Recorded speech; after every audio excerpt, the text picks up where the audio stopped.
Buenas tardes, mi nombre es Andrés Felipe Cárdenas. El día de hoy les hablaré sobre la adrenalina, sus receptores y esta cómo participa como ligando en las diferentes vías de señalización. Además, hablaré sobre un artículo en el cual se evidencia cómo pueden ser reguladas estas vías adrenérgicas a partir de la unión de hierro ferroso. Listo. Como generalidades, tenemos la adrenalina y esta se puede comportar como una hormona o como un neurotransmisor. Depende de dónde se secrete. Por ejemplo, al generarse un estímulo como dolor, excitación, ansiedad, hipoglucemia o frío, se va a generar la secreción de la hormona adrenalina en las glándulas suprarrenales, la médula suprarrenal. Va a sintetizarse la hormona y esta va a generar cambios a nivel metabólico. Puede estimular en el hígado la glucogenólisis y gluconeogénesis. También tiene una gran acción lipolítica. En el sistema cardiovascular aumenta la frecuencia cardíaca, la fuerza de contracción y también puede a nivel vascular incrementar el flujo sanguíneo a nivel de músculo esquelético, corazón e hígado. Como neurotransmisor, la adrenalina permite también manejar estos niveles de ansiedad, de, de hiperactividad, por ejemplo en los niños, ya más adelante lo vamos a ver. Y bueno, es secretada, como lo podemos observar acá en la imagen, en el tallo cerebral. Acá se sintetiza en el locus coeruleus y el área tegmental lateral. Y a partir de esto va a actuar en las diferentes neuronas postsinápticas y ya. Por otra parte podemos observar la estructura de la epinefrina. Como se pueden dar cuenta, está compuesta por un anillo aromático hidroxilado y en una de sus ramificaciones va a contener un grupo amino y un metilo unido a este. Lo que va a hacer esta molécula, esta parte de la molécula, es que esta molécula de epinefrina se vuelve un ligando para un receptor de superficie celular, ¿sí? Lo vamos a encontrar en la membrana celular, ya que es apolar. Bueno, por otra parte podemos observar las diferencias que tiene la epinefrina con la norepinefrina y prácticamente es el grupo metilo, ¿sí? La norepinefrina no tiene el grupo metilo y por esto su amida se encuentra reducida. Listo, ya hablamos de la estructura. Ok, también podemos encontrar la síntesis, la sinapsis adrenérgica, que es lo que vemos en esta parte inferior de la figura, y en la cual se ve cómo se sintetiza, acumula y libera noradrenalina y adrenalina. Empezando por la parte superior de la figura, encontramos la tirosina, la cual al entrar en contacto con una tirosina hidroxilasa va a generar dopa en nuestra neurona.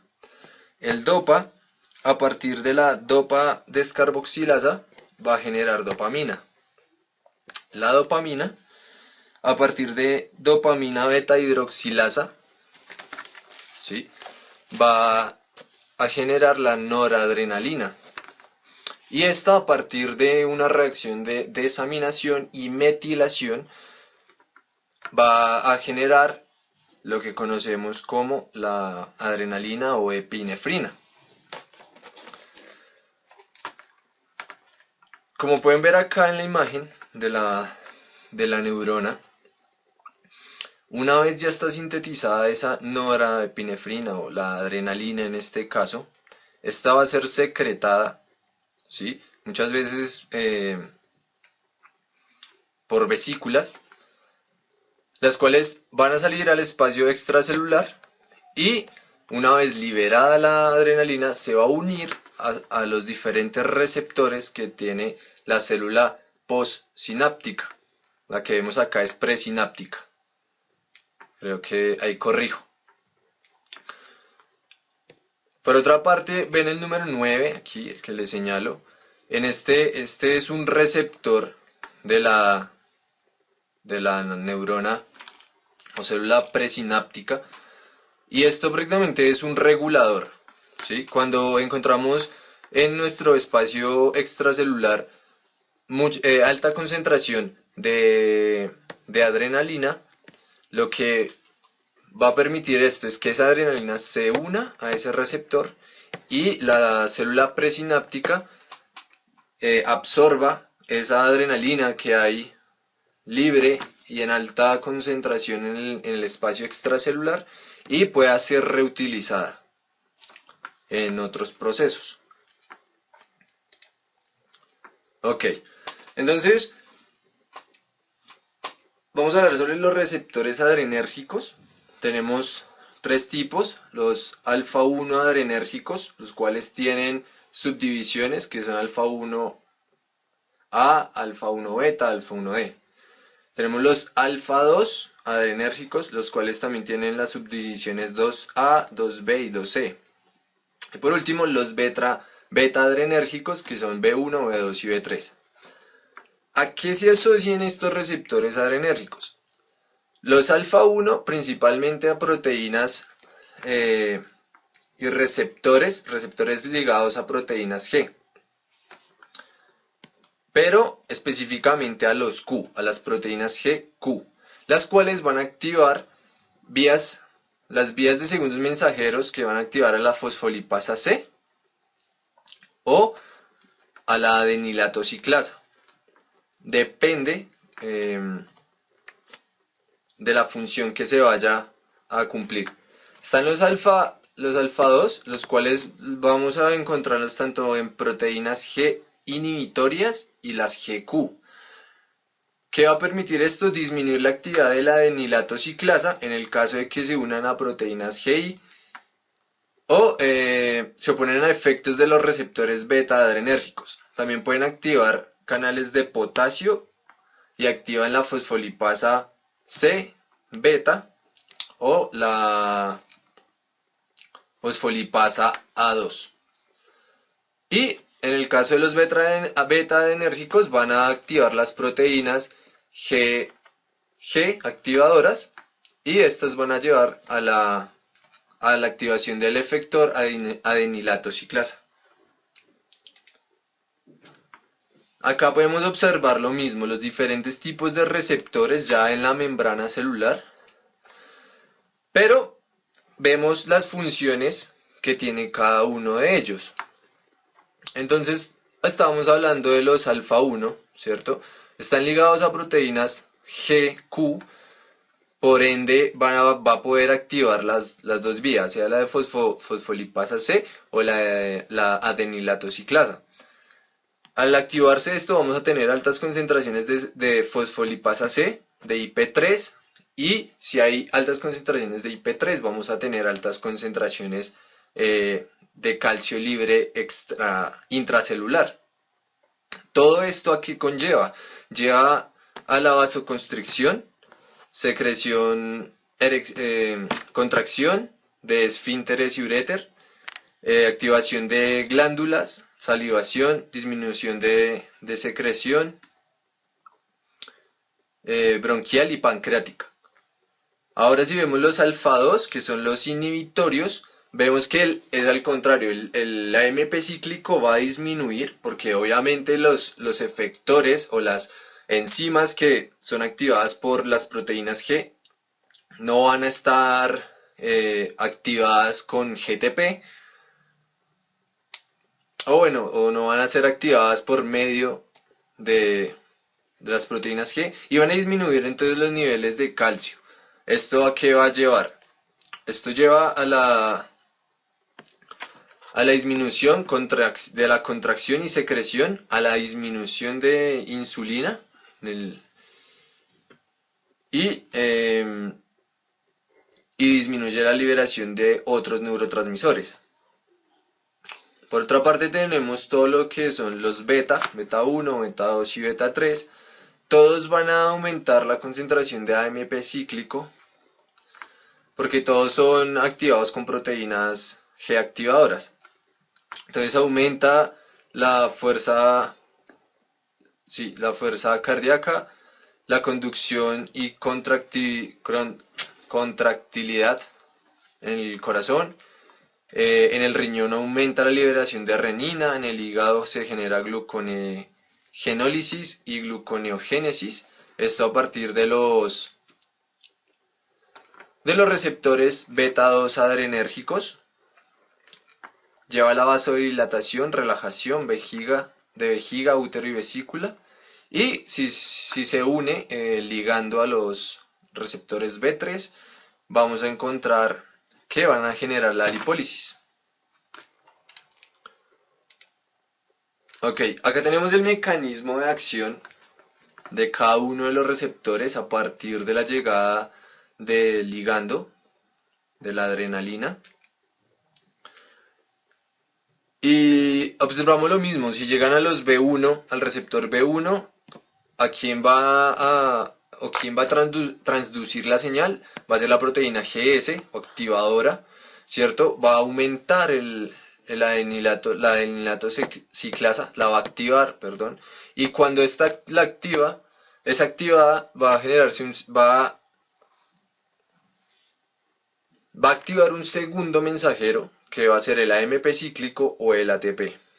Ese AMP cíclico puede llevar a diferentes reacciones en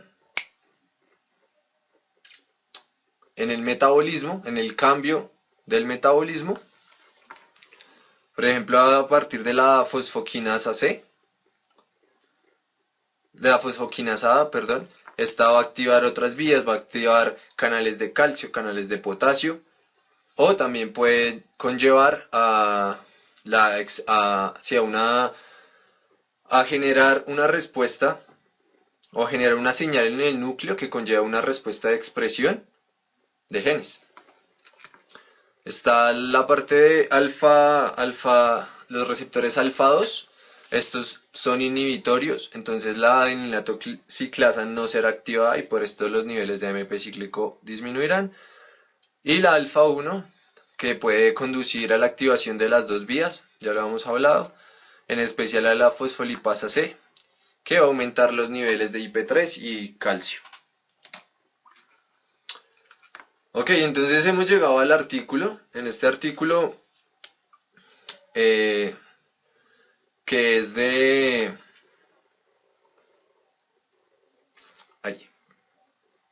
que es obtenido del Sevier, habla sobre la unión del hierro ferroso a la epinefrina y cómo promueve la oxidación de hierro e impide la activación de receptores adrenérgicos.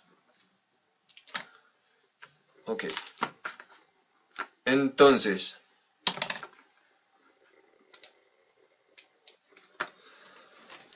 bueno,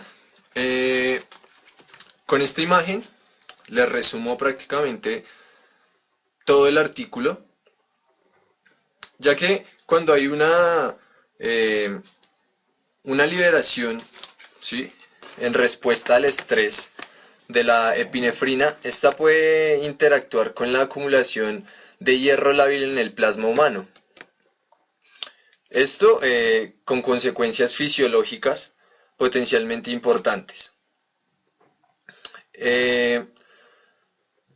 Ellos demuestran cómo la epinefrina unida a hierro férrico va a impedir la activación de los receptores adrenérgicos. Pero, ¿cómo ocurre esto? Como les decía antes, tenemos nuestro hierro lábil, ¿cierto? En, en el plasma humano. Este se va a unir con la epinefrina, va a generar una interacción que es más soluble y el impacto del hierro sobre la actividad de esta unida al oxígeno va a permitir la oxidación de ese hierro ferroso a hierro férrico. Una vez está unido este complejo, epinefrina, hierro, los receptores adrenérgicos quedarán inactivos. Por otra parte, las técnicas que se utilizaron fue la espectrofotometría. A partir de esta se detectó la afinidad que tenía la epinefrina tanto por el hierro ferroso como por el férrico. También se utilizó volumetría cíclica, la cual mostró el potencial de punto medio del complejo epinefrina ligada a hierro más 2, que es muy bajo. Próximo a esto, ellos examinaron el impacto de unión del hierro en el rendimiento biológico de la epinefrina. Utilizaron una fijación con parche en cultivo celular con expresión constitutiva de receptores adrenérgicos. La epinefrina tan solo provocó un aumento en las corrientes externas, mientras que la epinefrina del complejo con hierro 3 no lo hizo. Entonces, esto que muestra implica que la unión de epinefrina a los receptores adrenérgicos y su activación se evita mediante la formación de complejos de hierro. La actividad oxidativa del complejo epinefrina hierro ferroso puede representar un vínculo entre el estrés crónico y los problemas cardiovasculares que amerita la población hoy en día. Por el otro lado, también el hierro lábil podría servir como un modulador de la actividad biológica de los ligandos. Y pues estas interacciones, pueden ser importantes en diferentes patologías humanas relacionadas con la sobrecarga o deficiencia de hierro. Listo. Entonces, aquí lo que observamos, y bueno, en la siguiente gráfica lo que observamos es el resultado de la espectrofotometría. En la parte A vemos nuestra absorbancia y longitud de onda, donde los diferentes picos son en base a la epinefrina, 0.2 molar, el pico oscuro, aquí está en la parte inferior. En morado oscuro tenemos el ion ferroso a 0.2 milimolar. En rojo la epinefrina más el ion ferroso sin aire. La epinefrina más el ion ferroso está en verde, pero este está expuesto al aire. Y la epinefrina más el hierro 3 o hierro férrico, que está en un morado un poco más claro. Si vemos las diferentes curvas, nos vamos a centrar en esta longitud de onda de 545 nanómetros, donde se observa la epinefrina con el ion ferroso, y la epinefrina con el ion férrico. Si observamos en esta longitud de onda, los picos son muy similares. Y esto lo que da a entender es que se está formando la formación de un complejo epinefrina más hierro ferroso expuesto a aire, pero ese complejo se está oxidando por medio del aire y forma las mismas concentraciones y genera, la misma absorbancia que la epinefrina más el ion férrico en esa longitud de onda, lo cual da a entender que sí se está convirtiendo ion ferroso a ion férrico por la absorbancia que muestra la imagen. Y al costado derecho tenemos una absorbancia a 545 nanómetros, ¿verdad? Que es lo que vemos acá, en un tiempo, en el eje X. Lo que muestra acá es la facilidad de formar complejos de la epinefrina con el ion ferroso. Si ven pues este pico rojo es la formación de complejos más rápidamente, en menor tiempo, que la formación de complejos generados a partir de epinefrina y hierro férrico, porque ya están más estables, ¿cierto? Ya no está generando una oxidación, y esto va a hacer que inhiba los diferentes receptores adrenérgicos. Listo, como último vial, tenemos que la actividad de estas vías neuronales modulan el proceso mental en aspectos tan trascendentes como el pensamiento, el sentimiento y otras actividades cognitivas. Todo esto a partir del neurotransmisor, no de la hormona. El factor de transcripción CRB permite la formación de aprendizaje y memoria a largo plazo. Es una potenciación a largo plazo. Ahora, si nosotros tenemos inhibidos nuestros receptores beta adrenérgicos o alfa adrenérgicos, nosotros no vamos a poder generar este factor de transcripción, ¿cierto? Y por ende nuestro aprendizaje sería más lento y tendríamos una memoria muy mala. No se potenciaría la memoria a largo plazo. Entonces acá el ejemplo que tengo es la falta de CREP durante el proceso de desarrollo embrionario del ratón provoca la muerte inmediata de estos al nacer.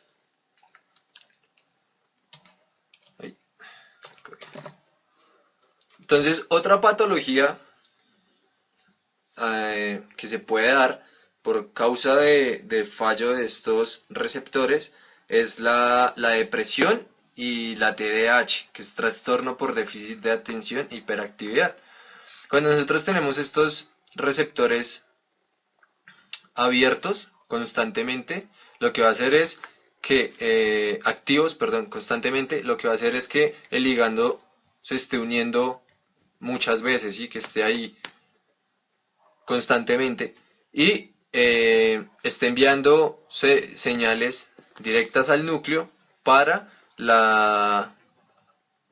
el procesamiento o la expresión del gen CREP y el procesamiento de esa misma proteína, que en altas concentraciones va a llevar a un trastorno de atención e hiperactividad.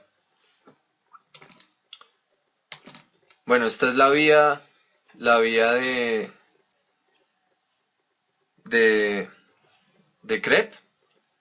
Podemos observar la célula presináptica y posináptica, lo que hablamos al principio, la liberación del neurotransmisor y cómo puede activar diferentes vías de señalización a partir de proteínas de receptores acoplados a proteínas G, activando la fosfolipasa C o la adelinata o ciclasa, van a conllevar a la activación, sobreexpresión o inactivación de CREP.